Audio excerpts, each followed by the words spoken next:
Coming up, I'll share 5 cliche words that might sabotage your job interview, and then we'll look into the Great Resignation. Is it going to be the forever resignation, and then a test of a 4-day work week, larger than ever, and we'll coach you up.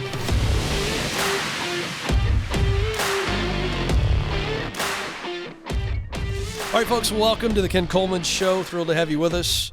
This is where you get the competitive edge to win at work and in life, making more money, more impact. I'm your coach.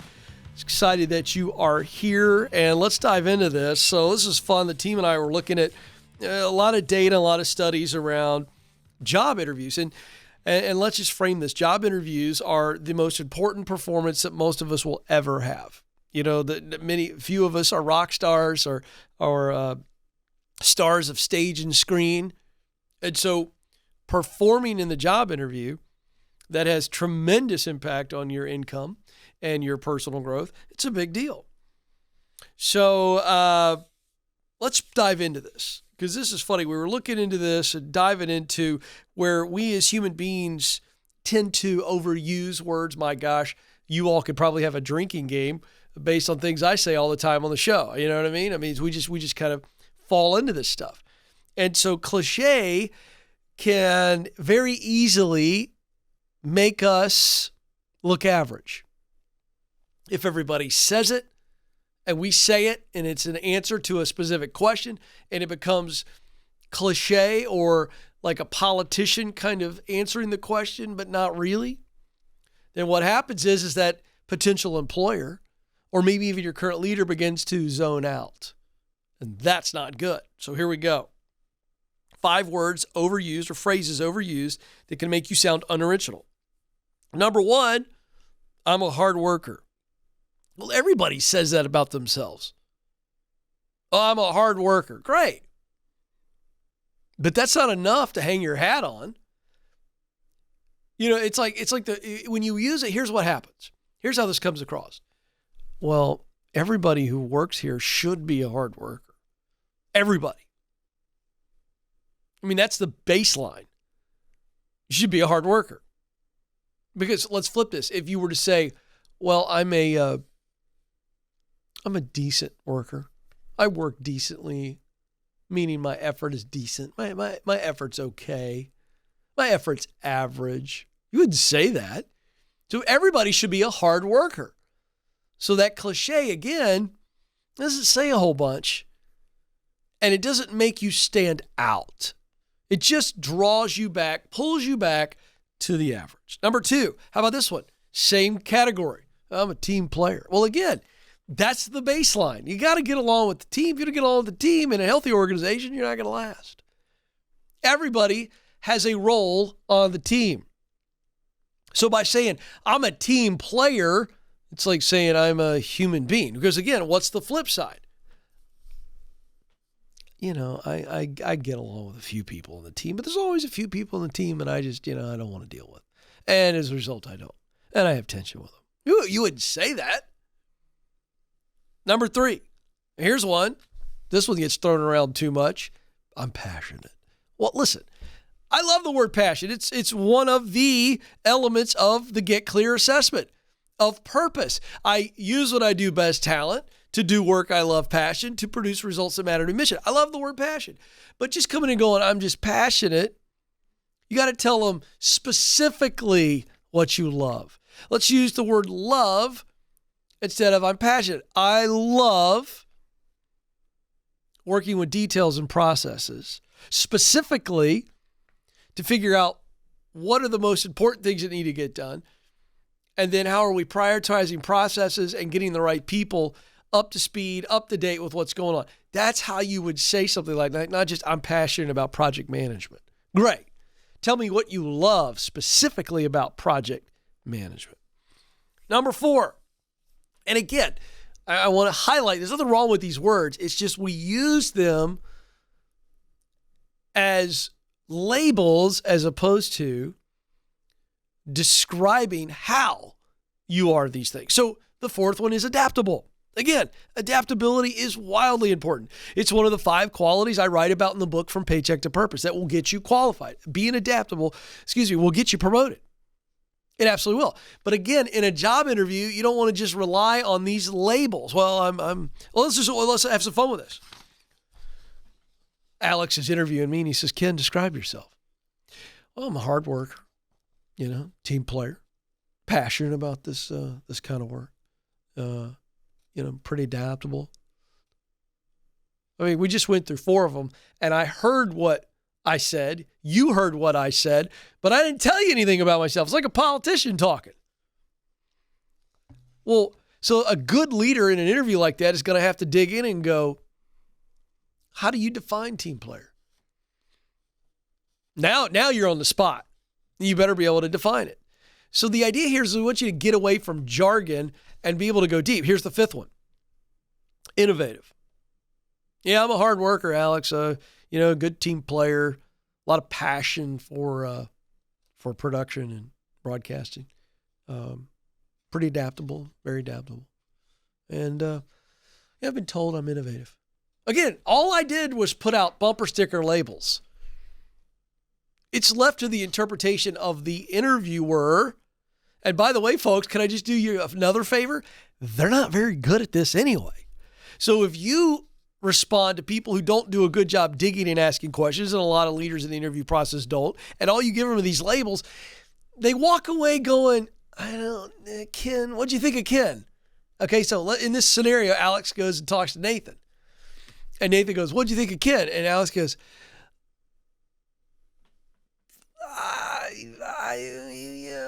because I didn't tell you anything. So Alex goes, well, he said he was a hard worker and said he was adaptable. And Nathan's going, well, do you think he's a good fit for the job? As opposed to, let's play this scenario out. These guys are having a lot of fun with this scenario. Somebody else comes in, they interview Joe. And Joe says things like, I'm the type of person that if I got to work the extra hour or I got to come in early or stay late to make sure it's done right, I'm going to do it. Oh, now I've got myself some detail. And let's say that Joe, so instead of hard worker, that's what Joe says. And then let's say Joe says, you know what? I really love being a part of a team where everybody's got to pull their weight. I get a lot of energy for that. I don't like to work alone and I really like to collaborate. Those are 2 examples of how you actually say that. So the solution is what I just said, to give details underneath the labels, right? And so that's when you get questions, don't go for the label, go for the detail. Why? Because when Joe answered the question, I got a sense into who Joe is. Joe's going to do whatever it takes to get the project done right. He doesn't mind sacrificing early or late or going back to the drawing board. I heard that. I didn't hear hardworking. I heard do whatever it takes. On teamwork, I heard here's a guy who's not looking for the individual attaboys, although he needs them just like everybody else. This is a guy that wants the team to win. So when Nathan goes, what'd you think of Joe? Alex goes, I think he's a guy that's going to do whatever it takes, and I think he's going to be a really good fit in our culture because he's a team-first guy. You see the difference? Specifics. Why does this matter? Because you have one shot, to leave a lasting impression. The first impression is the last impression. Make it count. Way to go, Joe.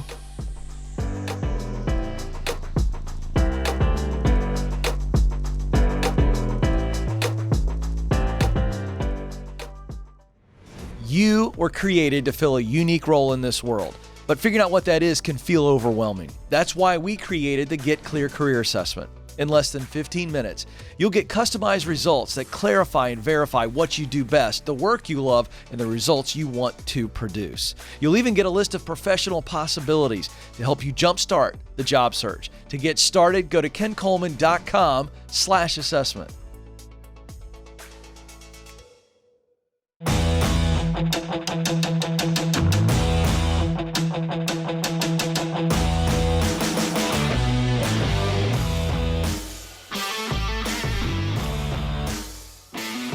Yeah, sometimes I just wait to come in. Every once in a while, Joe gets a bump out there that I get a little lost in. Hear that guitar, folks? I could come in and say what I normally say, like, hey, this is the Ken Coleman Show. I'm your coach, give you the competitive edge. Or you could go, So I want to work and live like that. That's got some juice to it, some energy. Now, some of you are going, that's not my jam, Ken. I like a little R&B, like a little rap. Great. Some of you go, man, I want some jazz, baby. I need some Sinatra. Whatever your genre of music is that gets you bobbing and weaving, walking with a little bit of juice, you can experience that at work where you got a soundtrack going all the time. This is what I'm here to do, along with my friends at ZipRecruiter. Some of you are going, I want to get out. But the idea of putting myself out there, sending out a bunch of emails, filling out a bunch of resumes, and sitting there waiting, and all I hear is crickets, and I got no sound. My buzzer didn't work. There it is. No, it's not there. Anyway, you missed my point because I got distracted by my buzzer, my sound. It's lonely. It's frustrating when you put yourself out there and you don't hear anything back. So what happens? You get discouraged. And then you just stop looking. And then you just keep going through the motions. You look up in 20 years in the same place and you're miserable. Don't do it. ZipRecruiter is free. ZipRecruiter is effective. They're out there pitching you. Companies are paying them for talent. So your resume, your profile, when they pitch you, gets the best look. And then when the company says, I want to interview you, guess what? Zip emails you, boom, one click, the resume goes, they set up the interview, and you get to decide. ZipRecruiter.com, ZipRecruiter.com. All right, folks, one of the things I do for you is look out for you. What's happening in the world today, and what does it mean to you, and what can you do about it? We call it In the News. This headline from Business Insider, The Great Resignation, is turning into the forever resignation. Certainly feels that way for a lot of leaders. Talk to a lot of leaders all the time going, Ken, I need help. I can't retain people. Can't keep people. Can't find people. What's going on? Very, very competitive. It is a job seeker's market. Positions are going unfilled. Critical projects being delayed. Obviously, recruiting costs are skyrocketing because salaries have shot through the roof as well. That means that companies have to pass this on to the customer. So right now, when we have this hot job situation, inflation is not going to slow as fast as it might normally. Just be aware of that. So job seekers have the upper hand, and they know it. And companies are trying to stand out. And so it's this one-upism that just happens each and every day. Better benefits, all kinds of crazy things happening. A new report from research firm Gartner predicts that high levels of resignations will be a permanent fixture on the job market. Gartner estimates voluntary turnover will remain nearly 20% higher than it was before the pandemic. Companies are going to need to run their business very different ways. Higher salaries and benefits are going to stay. It's just going to be that way. Why are so many people quitting? Well, there's no question that the prospect of higher pay is the driving factor. Last year, a whopping 33% of Americans left their jobs for the higher pay. Now, here's the deal, folks. I tried to warn you when this started happening. Some of you heeded my warning, some did not. We just got a call recently in a show where a guy took a job, better pay, and built all this stuff around the better pay, thought it was going to be better, and it's not. He said on the phone call, Ken, I blew it. The grass isn't always greener. They're calling these boomerang employees who are seeking to go back. We've had a consistent trickle, if you will, of these kind of calls. Ken, I left. I want to go back. Can I go back? Should I go back? Don't just chase the higher paycheck. It will wear off. But there's no question that's why a lot of people are saying, hey, my work doesn't mean a whole lot to me, so the paycheck is all I have. I wrote a book called From Paycheck to Purpose right in the height of all this. People are like, yeah, thanks, kid. I'll take the bigger paycheck. People are doing it. I get it. Americans left at an average of 23%. So 23% of Americans in the 2010s, that was the average leaving per year. Last year, 33%. So obviously a huge jump. And now people wanting to work from home more.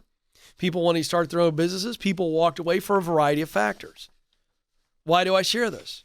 It's not going to change in a massive way anytime soon. So I've already given the caution to those of you who are tempted by the paycheck alone. I'm all for you getting a better paycheck. I tell you every day on this show, I want you to make more money and more impact. However, if you just chase the paycheck and the culture isn't right, the opportunity to grow isn't there, it will wear off and you will leave this new place soon as well.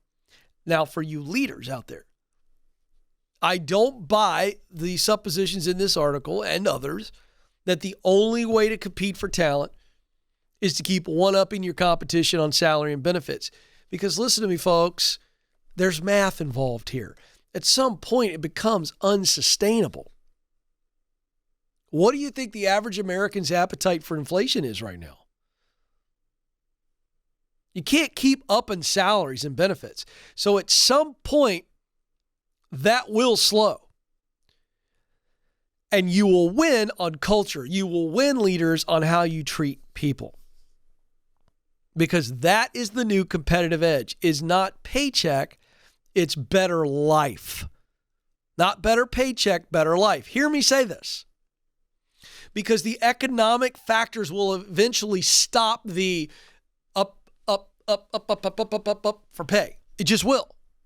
Those of you who disagree with me, I'm sorry. It's not my opinion. It's called historical data and economics. It's unsustainable to stay where it is. It will eventually cool off. Speaking of which, what's going to be the differentiator? Better life. I can't believe that this is happening as soon as it's happening, Alex. I can't believe it. But I did say that this was going to happen. It's happening faster than I thought. CNN business headline, the world's biggest 4-day work week pilot begins. Thousands of UK workers are starting a 4-day work week. Our brothers and sisters across the pond. Now, this is a 6-month pilot. More than enough data. Now, I'm going to tell you something. You do something for 6 months, you got data. So if this data is not manipulated, this is going to be fascinating. As a matter of fact, Alex, let's help me stay on this because I really want to follow this. It's going to involve 3,300 workers spanning 70 companies in the United Kingdom. Everything from financial services to fish and chips restaurant. So it's going to be a pretty broad application. Workers will receive 100% of their current pay, but they're only going to work 4 days a week. Now, this article says they're only going to work 80% of their usual week. I'm curious about this because in the 4-day work week models that I have read about, it's not 80% of their normal work because they're going to work 10-hour days. This would imply that they're going to work 4 days, not add extra hours. So if it's an 8-hour day, it's just going to be 4 8-hour days. I've seen models where you're still going to work 40 hours, it's just in 4 days. We'll see how it shakes out.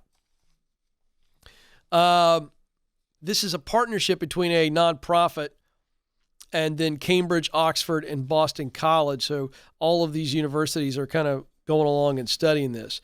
Iceland, up to this point, had been the previous largest pilot of a shorter working week.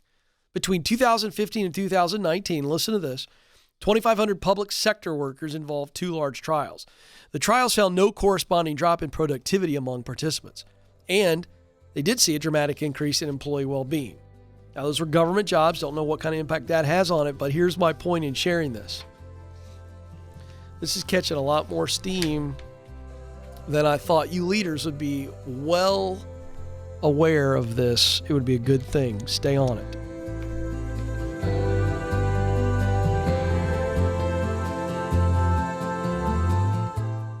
Did you know recruiters take an average of 6 seconds to scan a resume? And that's if they ever see it in the first place. In fact, 75% of resumes are rejected before reaching a hiring manager. Listen, folks, if you want to get hired, you've got to make sure your resume is getting noticed. That's why we created How to Write the Perfect Resume. This free guide will walk you through the 5 steps to stand out in the hiring process and land your dream job. To get started, go to kencoleman.com/resume.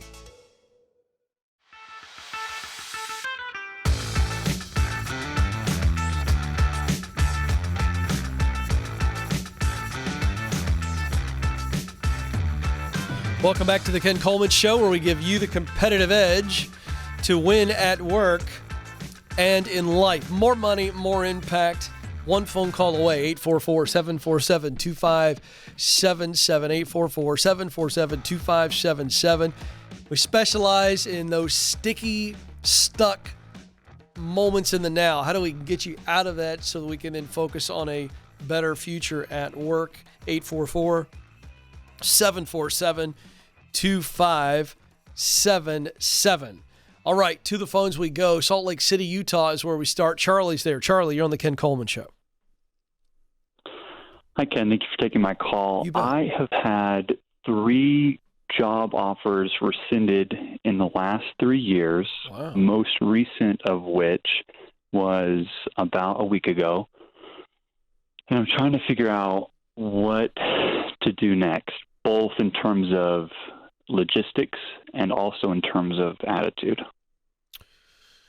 Well, what are the patterns? If you sit here right now, and I don't want to put you on the spot to where you have to have this deep, long answer, but just off the top of your head, in all 3 offers that have been rescinded, what do you see? What can you kind of say, okay, Ken, I feel like this was said. Is there any kind of pattern or similarity? Very much so. So the pattern, and we'll even go back to before the first of the 3 rescinded offers. The pattern is, and I have no reason to lie to you, very high productivity, high value employee, very good and efficient at what I do, especially good communication with clients. But, or in the case of with the job offers, interviewing very, very well, showing my performance very well as well. But then after the job offer is given, both whether it's totally official or even unofficial, then after that point, I just tend to shoot myself in the foot. The first of the 3 was a significant pay cut. So I handled the negotiation of the pay poorly because I wasn't used to that big of a lifestyle change that was coming. So I handled that poorly, the communication apparently. Then the second one was rescinded because of history being followed from that first one.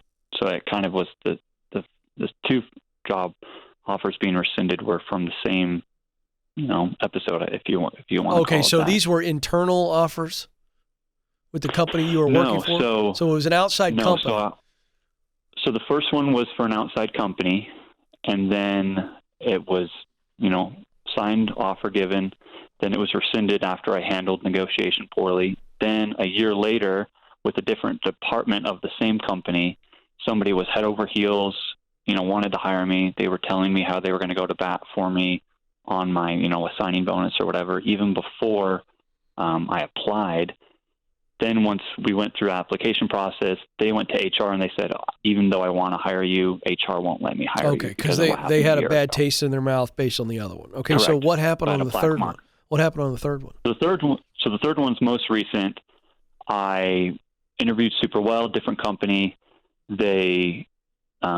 I went through background check, no problems with the background. 2 months later, so I accepted the job offer March 28th of this year. Then I was in this limbo confusion stage for 2 months. And then I was told just a week ago, hey, we didn't like how often you followed up saying, what's the next step? And we didn't like the interactions you had with the customer service background check, working with them, getting their documents, asking them questions about, what's going on. I'm really confused and stressed about how long this is taking. They didn't like that interaction. But recent development, I've had an inside source tell me that there's a possibility that they just found other candidates within that 2-month period after giving you the offer, and they just, decided to pick a fight on something, and I don't know if that's the real reason. Because It sounds super unusual because the interactions I had with everybody who was hiring me was really pleasant. Okay, it wasn't you driving them nuts and telling them how stressed out you were and all this kind of stuff. So not the people who I actually interviewed with, no.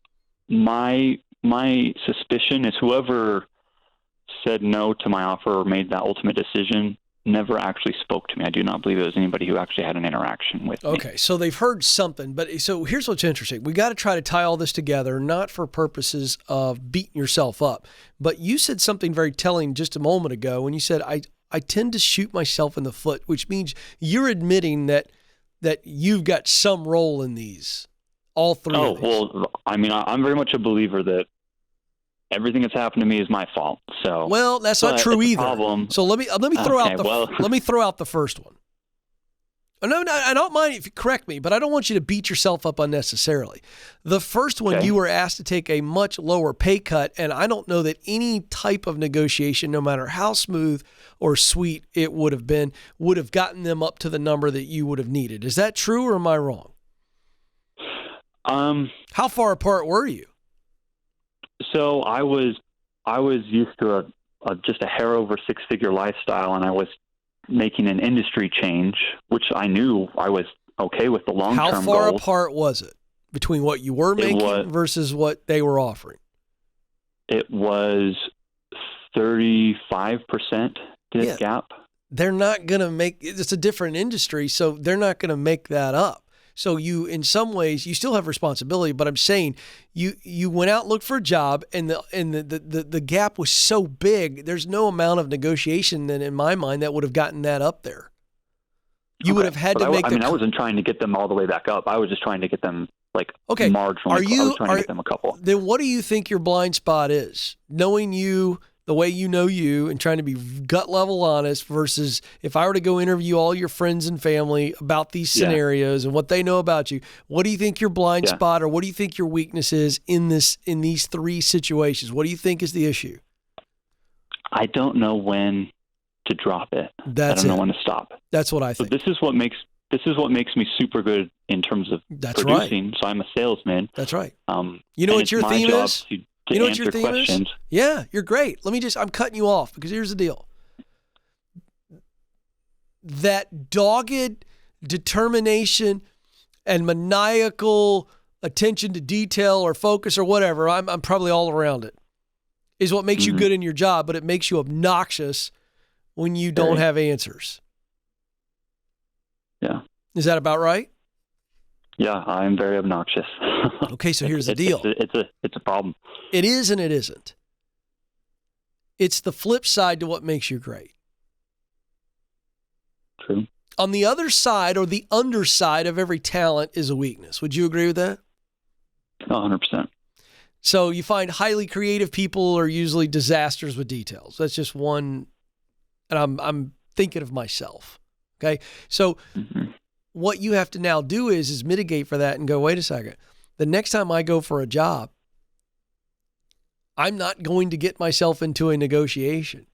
I'm just going to simply respond and say, I can't do it for that. I'm making six figures now. I thought that I might be able to get somewhat close to what I'm making. I simply can't leave for that. I could leave for this number, and that's not obnoxious. It's not a back and forth. It's just boom, straightforward in that first scenario. The other scenarios are when it's open-ended for 2 months, they're not that into you. And you got to realize that. So you start dating other people. If the girl's not calling you back for 2 months, hey, bro, she ain't that into you, right? Ask another girl out. That's how we avoid becoming obnoxious. Let it go is your theme. The silly little Disney movie, let it go, let it go. You got to learn to let it go. You're too successful, too talented to allow what is an irritant to you, watch this, to become an irritant to others. It's okay that it irritates you. It's how you're wired. But you have to hold that in. You can't let it irritate others. You see what I'm saying? Charlie? I'm trying to grab, so I'm just trying to process it. So when you start to feel irritated because you're not getting answers fast enough, you do your part. You ask the question once. If it's not responded to in the right amount of time, that's on them, not on you. You can't control them. You can only control you.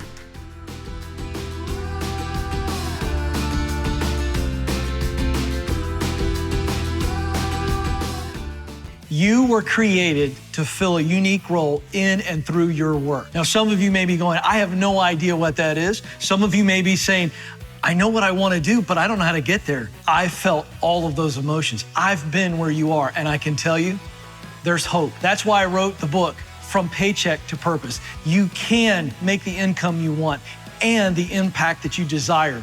And I know that you have what it takes.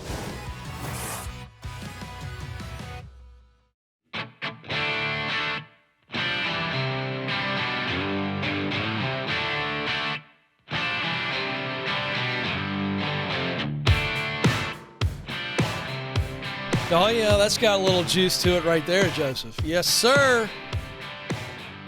One of these days, I'm just going to break out in song. It's going to freak Alex out. He'll immediately dump the show. We'll go to a previously recorded episode. Just watch me now. So excited you're here, folks. I'm here for one reason. To coach you so that you have the competitive edge to make more money and experience more meaning, make more impact in your work. Because life is too short not to have that. 844-747-2577. Jeremy joins us in Sacramento, California. Jeremy, you're on the Ken Coleman Show. Thank you. I'm a big fan. So good show. Thank you, Jeremy. My question is, sure. I'll give a little bit of context and then ask my question. Okay. Question is, I'm a good performer in sales. Just because of some PTSD type stuff, I don't always get along the best with people or kind of stand up for myself in the right way, but I do perform well. So my last job, I hit a couple home runs. I went well above my quota, well beyond what they thought was even possible, and I wasn't compensated properly. And ultimately, that's really what led to me leaving.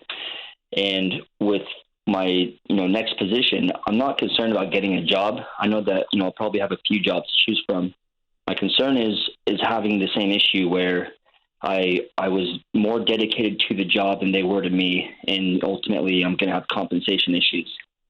And I kind of know that I'm not great at seeing up front what the red flags would be. So my question is, what can I do in advance, or what can I ask them to get a good feeling for, like, is this place going to put into me as much as I put into them? I feel like you've given me an onion here with a lot of layers, and I appreciate that. I've got a short amount of time with you. So let me repeat what I think I heard, and put it to you in a different way. So you're really good at sales. You enjoy sales. Yeah. But you're worried that in any future job that you go after, that there's going to be compensation limits, and you're afraid with your PTSD and past people issues that come from that, that you're going to have to know all this on the front end, and you're like, how in the world would I know that I'm supposed to be here and that's going to be good for me? Is that about what you said? Yeah, I mean, if there are 3 jobs and to choose from, which, what can I do to narrow down? Yeah, gotcha. I can't be perfect. No, it's not. So here's the deal. I love your intentionality, but let me set you free. Okay. You need a sales position that has unlimited commission, straight commission or close to straight commission, meaning no caps on your commission. Any salesperson who really wants to crush it needs to be in an environment where there is no limit. You sell, you get paid. So compensation should be the least of your worries, because you're in a job where you're not limited. Do you understand what I'm saying? So don't go for a sales position that is limited. Okay, so in my last job, what happened was they halved the commission rate a couple times. So leave. I was selling more. Okay, yeah. So okay, I see what you're saying. That my point is that's a garbage company. Okay. Listen, okay. If you're any leader with half of a brain would put a person on straight commission and let them go. And there's no reason to change their commission rate. If you're making more sales, you're making more money. They should never lower your commission rate unless it was a trial and maybe they were trying to figure out a new position and they figured out cost change. If there's a real business case for it, but you'll understand that anyway. But if it doesn't make any sense, you leave. So that's the compensation issue. The other issue is just culture. When you're interviewing for these jobs, you ask questions like, how would you define the culture? What is the plan? I mean, not the plan. How do you all develop people in this organization? Do you have ongoing training? What are your benefits? Quality of life? Ask questions like that to find out if it's a good, solid company, if they care about their people and they create an environment where people are valued and cared for.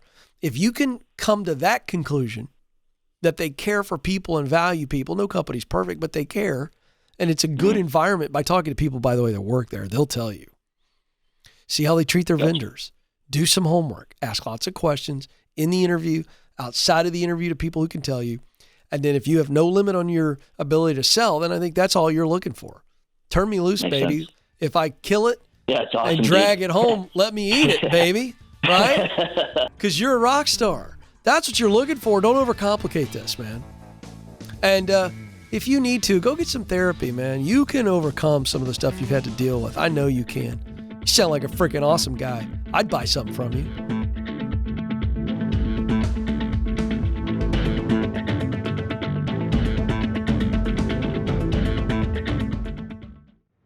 Do you know what you were born to do? In order to get hired at a job you love, you need to get clear on your talent, passion, and mission. That's why our team created the Career Clarity Guide. In just a few minutes, this free tool will walk you through a process to discover what you do best, talent, the work you love to do, passion, and the results you want your work to produce. That's mission. Then you're going to feel way more confident throughout the job search process. To get started, go now to kencoleman.com/clarity.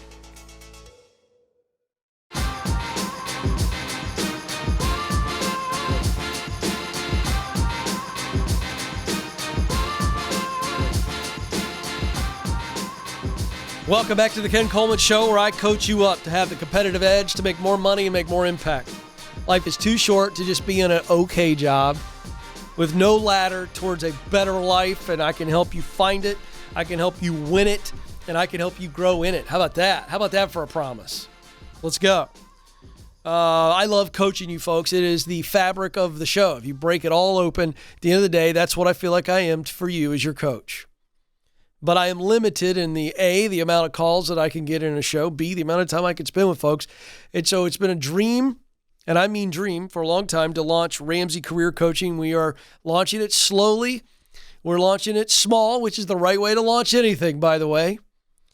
And I've got a group of professional coaches who are very experienced, highly trained. They do their own thing, but they are now partnering with me arm in arm to coach you. 30 people will be the first pilot.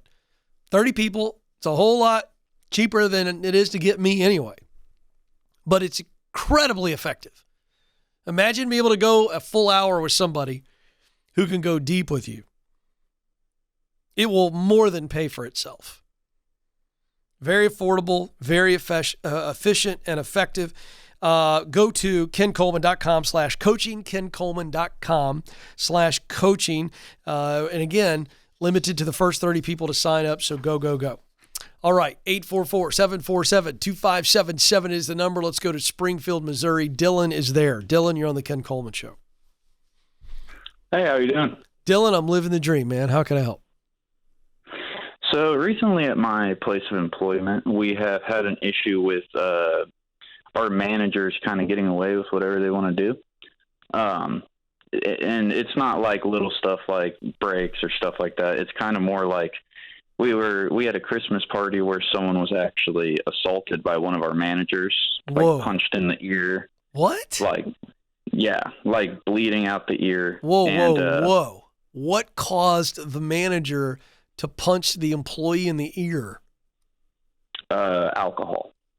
Oh, so the manager was so drunk, just acted like a complete idiot and hauled off and hit somebody in the ear. Yeah, punched one of our customer service girls in the ear. What? Was it a dude hitting a woman? Yes. Was he arrested? No. No charges were filed? She tried to pursue it, and the company kind of just swept it under the rug, and sounds to me like they settled. Sounds like they may have paid her off to make that go away. Well, wow. I don't know if they did, because she left, like she turned in her 2 weeks and went to a better place that she's enjoying working. Yeah, where she doesn't get slugged in the ear. I got to tell you something. If I'd have been at that party, there'd be people holding me back. Now, I'm not much of a bruiser, so I probably wouldn't have needed to be held back, but I'd be punching him somewhere, and it wouldn't be in the ear. Yeah, What in the world is that? A dude hitting a woman? That's not cool. Yeah. Certainly not cool And at a Christmas party.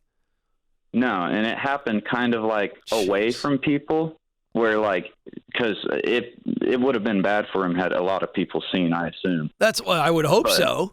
I'm no John Wayne here, but I would have been pretty mad. All right, so go ahead. So sorry, I had to dig into that one a little bit more. So go ahead with your question.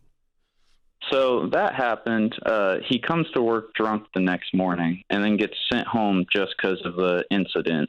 Right. That was back in Christmas. Still has his job. Of course. And then the other day, one of the other managers, this different manager, actually like put hands on one of our stocking clerks and like pushed them.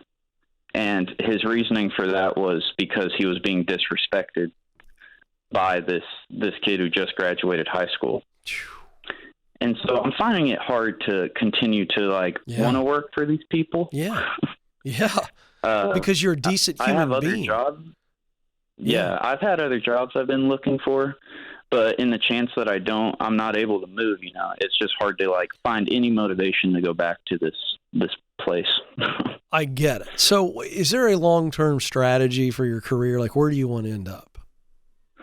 So right now I'm studying, I have about a year left until I get my business degree. And the original goal was to just work there and kind of work up the ladder. But after seeing how they handle these kind of situations. No, these are derelicts. These are derelicts. They are derelicts. Look it up. They are beyond doofus. This isn't doofus leadership. This is borderline evil. I make no mistake when I say the word evil. That you would allow this kind of stuff makes no sense. There's no character. There's no morals. This is beyond the pale. And the reason I ask you what your long-term play is because right now you just need to get out of there as soon as you can get out of there. I don't know how much longer you're going to put up with this nonsense. Now, I don't want you to leave until you have something to leave to, but I'm less concerned about where you go as long as it's in a healthy organization and you can make the same amount of money or more than you're making now using the skill and experience you have, because long term you want to go somewhere else. So even if it's a lateral move, that's probably a good move. You're just not going to be able to stay there much longer. No, yeah. And the place I'm looking at would pay me more, and I wouldn't leave without another place to go. Good. But so take the next thing that gives you some stability until you get that business degree, and then you start connecting using the proximity principle, and you set yourself up for the future. So I'm looking at what's the ladder that I need to get on to eventually get where I want to be. Can I get there now, or do I need a transition phase? That becomes really the question you have to answer. You may not need a transition. You may be able to get a good job in a company that has a position up the ladder that maybe once you get the degree or you get a little bit more experience, you can move up there. But I'm in no way poo-pooing your business degree. But if you want to be in leadership and management, the degree may look good to certain people, but at the end of the day, it's not the be-all, end-all. So you can make moves now to put yourself on a ladder in an organization where they have leadership positions that you have your eye on that you would enjoy. Am I making sense? No, yeah, definitely. I enjoy managing. Like, that's the kind of where I found my passion for it. Right. So here's the deal. You, to truly enjoy managing and leading people, you will need to do it in an environment that is healthy, and you are not there. Yeah. Because this leadership situation that you're under, the same people that will allow one of their leaders or quite frankly employees to hit another employee and there be no consequence other than go home and sleep it off, there will be much bigger issues that will come to your doorstep, whether you choose them or not. I'm just telling you, there's a whole lot more below the surface. There might be financial and legal issues. Who knows what's going on? If you turn a blind eye to that, Lord have mercy, I can't imagine what's underneath the carpet. Yeah, and really, I stay there a lot because, like, the people who work, like, under me, who I manage. Not your responsibility. I know where you're going, and I'm cutting you off, Dylan, because you're a good dude. But you do not owe those people anything. They need to get off the ship, too. In fact, if you really want to help them, once you get your situation taken care of, say, hey, I'll help you. You do not belong in an organization like this because they're the next one in the line of fire. Yeah, they and a lot of people are leaving. Of course they are. They don't want to get slugged in the ear at the next 5 o'clock happy hour or Christmas party. My gosh. Yeah, this is unconscionable. No, yeah, it sounds like it sounds too good to be true, but like I couldn't believe it when people told me. I had to go ask multiple people who I was friends with because they were there. It's not too good to be true. It's too awful to be believed. That's why you had to go do research. You're telling me that somebody slugged a woman in the ear and it was leadership and he got sent home the next day? He didn't get his butt fired. The company themselves should have pressed legal action. I'm telling you something, if I owned a company and one of my leaders under me slugged somebody in the ear, being fired is the least of their issues. Dylan, you know it's time to go. Start looking and find a place. Hey, everybody, you matter. You have what it takes. Press on. Thanks for listening to The Ken Coleman Show. For more, you can find the show on demand wherever you listen to podcasts and watch the show on YouTube.